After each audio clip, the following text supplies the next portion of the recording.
Welcome back, Shop Rats. Today we're back on the Stitches Challenger, and we're going to continue working on that seatbelt mount in the rear seat. We're going to get that seatbelt mount that we got all cleaned up and ready to go, put in the car. We got some patching to do on the floor. We're just going to take another little bite out of crime. Let's watch the show intro. I'll see you in about 29 seconds. I'm Mike, and this is my car shop. Working out of a 100-year-old refurbished barn, bringing 35 years of experience to projects considered beyond repair. Vision, creativity, and problem solving are essential tools in this place. Watch as we transform junk into polished metal miracles. This is My Cars Shop. Lately, I feel like I've been living the epitome of what my mother used to say, which is I'm all over the place like horse manure on a wagon wheel, although she said it a little more bluntly than that most of the time. I've been scattered between a lot of the different projects. We've been having problems with the Oakland. I can't figure out what's going on with that, and it's got my brain perplexed. I've been working on the motor for the Golden Mullet. I've been working on a bunch of other things. We had the GTS out. We've been working on the Charger. I've been continuing to chip away here on the Challenger, but there's just some stuff that I've been kind of putting off because it's been so hot. But today it's only in the 70s, and it feels like a good day to put on the welding jacket and the welding hood and get some stuff done. So let me get you over here. Come on over here, and we'll show you what we're going to do. As you can see right there, we've got one piece that was missing, and I didn't bother putting that in when we did this rear seat pan because I knew we were going to be taking that seatbelt mount out and doing some damage up there to the car and, well, you know, just stuff. So I thought it'd be a great project today to get that done, and we'll see how that goes and how motivated I feel, and we may swing over here and finish that up as well. It would be cool to have the back end of this seat pan like done with their seatbelt mount back in the car. So we'll see if we get that much done, but we're going to go ahead and just chip away at it. Something else I wanted to mention was we had cut the rear seat pan for over here out of that piece of scrap floor that I had, and it was an inch or 2 inches short. I forget what it was, and I suspected that that rear seat pan that we cut all up and all that stuff was out of a 71 to 74 B-body Coke bottle car. And a buddy of mine has one that's all stripped and junked out and was cut up to be a circle track car. So while I was over there the other day, I took my tape measure and measured, and I'll be darned if that's what that floor came out of. Those rear pans are 13 inches long instead of 14 and a half, whatever the Challenger is. So there's a difference between the 70 to 74 Challenger and the 71 to 74 Charger. Is the rear seat footwell is a little bit smaller. There you go.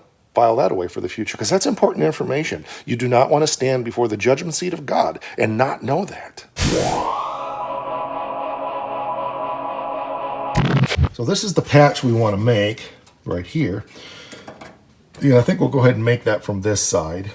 It'll look a little better on the other side that way. And then we can, well, let's test fit our seatbelt mount. Also, I already did it once, but I want to double check it and make sure everything is copacetic and not so pathetic. So here's our beautiful piece. Well, I'll be dipped. It almost looks like it fits. It's a little bit snuggle right there, but it'll pull up. Looks good. Probably just means that well, I didn't replace that. That's the original piece there, so this probably just needs to clean up just a little bit. And this is probably bent. Yeah, it is. I can see it is. So we'll give that a little tweakage. Yep, already significantly better.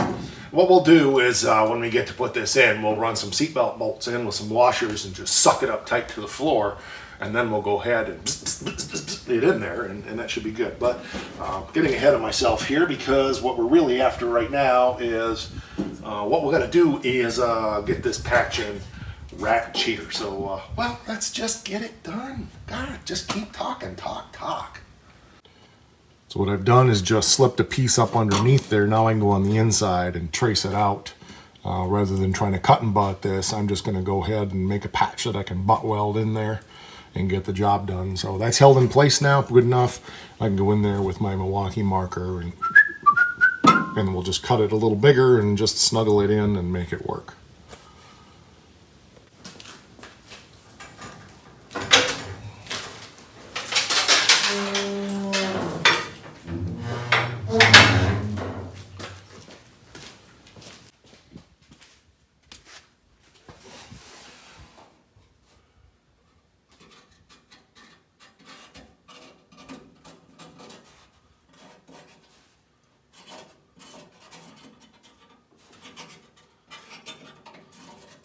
And there we go. So now we'll just take tin snips and cut that out a little bit bigger, and then we can start to snuggle it down.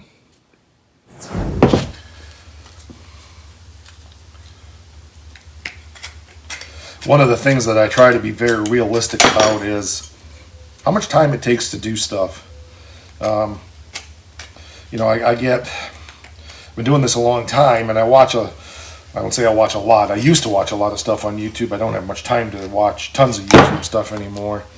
But even from way back in the day, in the 90s, watching things like Power Nation TV and Trucks and all those other wonderful shows, which I really like, don't get me wrong. But they don't give you a real accurate portrayal of exactly what this stuff takes. And I think that can be discouraging to a lot of people. You know, they get enthusiastic about doing a project, and then they get a project, and then they find out just how much time it takes. And if you understand that you break your projects down into little bite-sized pieces and just accomplish that and it's done, and just enjoy that process and don't worry about feeling like, oh, I want to get this car on the road in 3 months so that I can be cruising town and, you know, doing all this stuff. That's all fun and well and good, but you've got to keep things in perspective and recognize that, so the project may take me 5 years or 10 years. So what? If you're enjoying the process, it really doesn't matter, does it? Because it's the fun of doing as much as the fun of driving. Alrighty then, let's see what we got here. It's very close.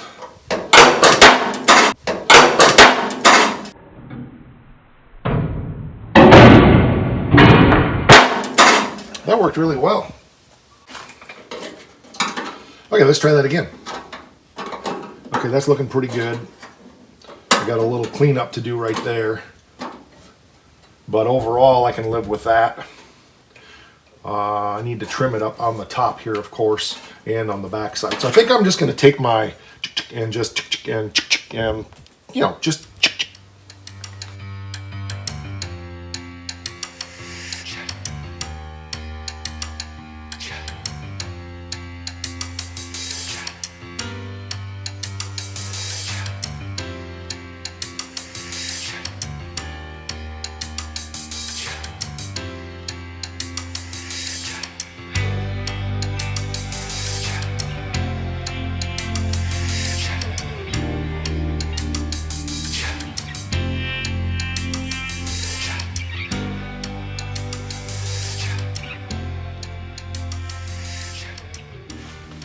I've decided, after dropping this in through the hole 17.8 times, that I'm just going to get a maggot and do it the right way. So my patch is pretty good. It could be a little bit trimmed at the top. I'll take it over to the grinder there. But I'll show you what I got here. Let me bring you down. So we're pretty good on that end there. I'm going to do a little trimming right there.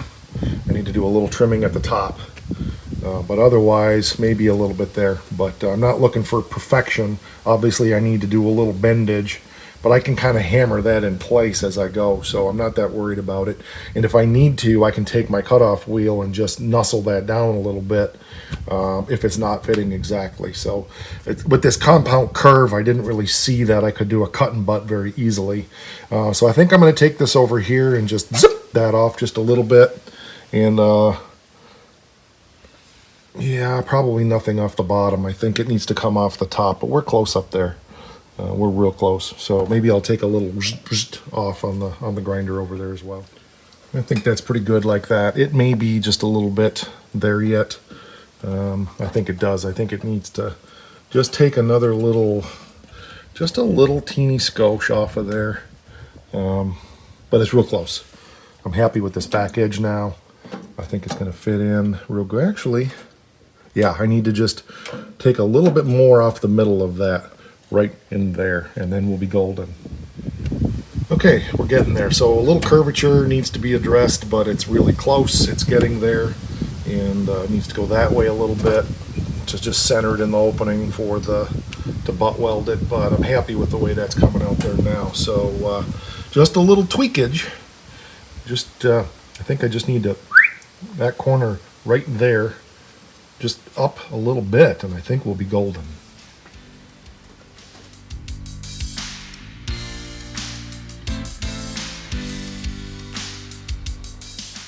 Okay, so I'm going to go ahead and tack it where it's flush, and once I get it tacked around in a few places, then I can kind of just tink, tink, tink, tink, tink, and bend it into place. So I got to go and get my welder over here because I haven't actually worked on this side of the car with the car tipped this way up until now. So yeah, there we go. And I got to make a decision on what I'm going to do with some of these seams and joints here. But that's not right now. Don't get ahead of myself. I start getting ahead of myself and then I get overwhelmed. So I got this in place where I like it. I just need to just work on, it's all done. I just got to finish it now. I know we've talked about this before, but I wanted to mention again how I save all my old grinding discs. So this was a much bigger disc. And then on my little air grinder, I have smaller and smaller discs for backing plates. And this one's been used at the larger one on this now, so I just take and I trim this off to get to some new disc so that I've got multiple uses out of this grinding material. I don't believe in wasting anything. This is an original idea of mine. I've seen several other people do it. I've been doing it for a long time. I know Fitzy talks about it. But I just wanted to point it out again. Now I've got all fresh material here that I can go in and clean up my metal and get that ready to go and use it. So it's a cool little thing, and you can get these discs when they're the 6-inch or whatever they are, 8-inch. They're expensive, but if I can use them and use them and use them and use them, it saves a ton of money.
Okay, so you can see where, tacked around, a little thin right there. We'll take care of that, no problem. I tweaked this back in a little bit because I know it needed to go in a little bit. Could use a little more, but I need to go on the other side now and just tap this up. So we're getting there. I'm just going to go inside the car. I'll show you on that what I'm doing, and we'll tap that down to where it's fairly flush, and then we'll go ahead and get that done up. Inside the car here. And I'm just going to come in here and right there.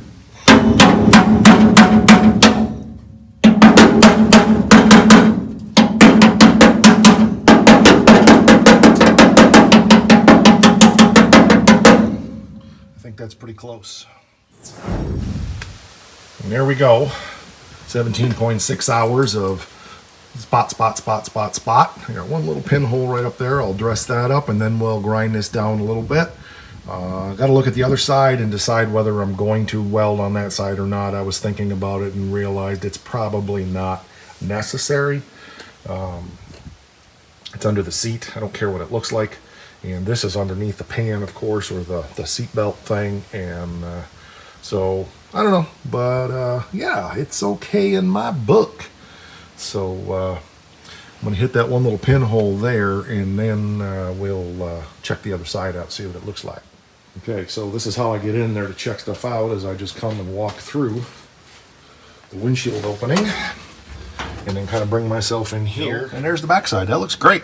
I got a couple little more pinholes there, but nothing major. So lots of haircuts to do and so forth, but not disappointed with that at all. Yeah, so we'll probably touch up a couple of these other ones while we're here. I don't know if I'm going to have time today to go over here and tackle this like I hope. That may be another bite.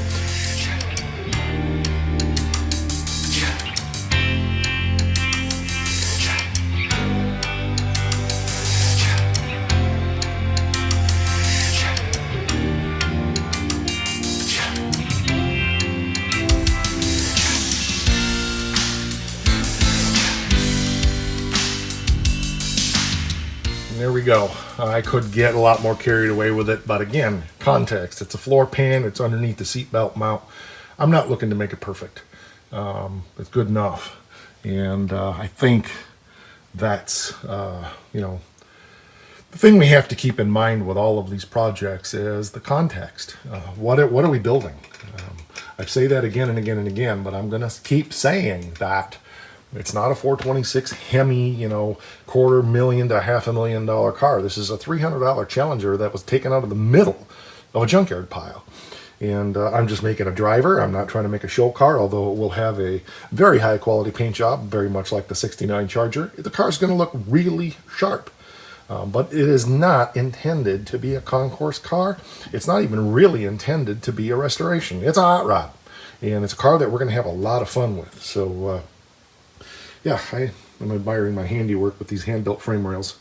I had fun doing that. That was a ton of fun. Yeah, there's a few things that could have been a little bit better, but hey, you know what? I think making hand-built unibody frame rails out of sheet metal is pretty fun. So, all right, let's get that pan or that plate and see where we're at with this. Okay, let's take a look. It's fitting up in there nicely, I think. Yep. Could it be a little better? Maybe. Does it need to be a little better? Probably not by the time we get some bolts through there. So I think the next step then is to go ahead and get this shot with something. Let's see. Yep, that's going to be fine. So let's get some psh, psh on there, and then we'll psh, some other stuff, and yeah, that's got to dry. So.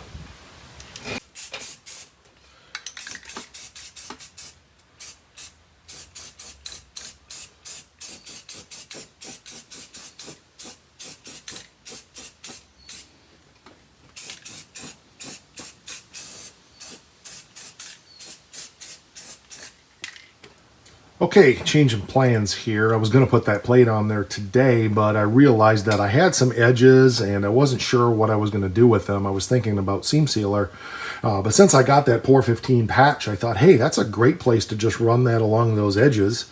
That'll seal that up good. and then there'll be no issue with that at all, getting moisture up in there. So it's an intriguing concept that I may go ahead and continue on with some of these other patches that I've welded in once I finish welding. So I'm pleased with that. I actually, you know, it looks pretty decent, and no, it's not perfect, of course, but it's stitches, for crying out loud. So I ran some up in there, and some along there, everywhere that plate was going to go, but I don't want to put that plate on there yet now. I want that to dry good, which will take, you know, 24 to 68 weeks. No, it'll be dry by tomorrow, but I won't be out here again for a while. So I think that's a good place to stop. So let's go around to the other side, let you see what it looks like. But I think that patch right there, I was sitting here looking at it going, hey, where did I put that patch? I can't see it. So I think overall that's a pretty good accomplishment. Okay, and there's what it looks like on the inside. Untouched, unfettered, unretouched. Not bad, not bad. Again, context, but the floor pan is pretty good and welded in. I got a few spots. So the next thing I think we'll do is tackle this. I really want to start getting some of this stuff cleaned up and finished up so that it's done and not just finished up. So, or it's finished up and not just done or whatever. So there's that Port 15 patch that we did up there. It turned out nice.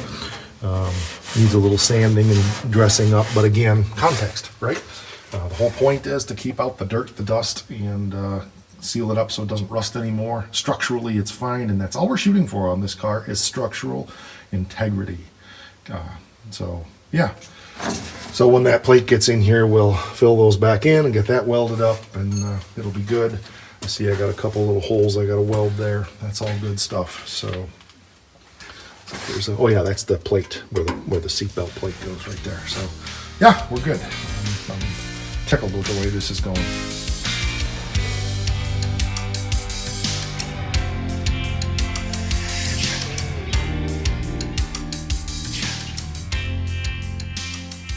Well, apparently in the last couple of hours, somebody turned the heat back on in the humidity because the sun's coming out and it rained last night, so the humidity is going.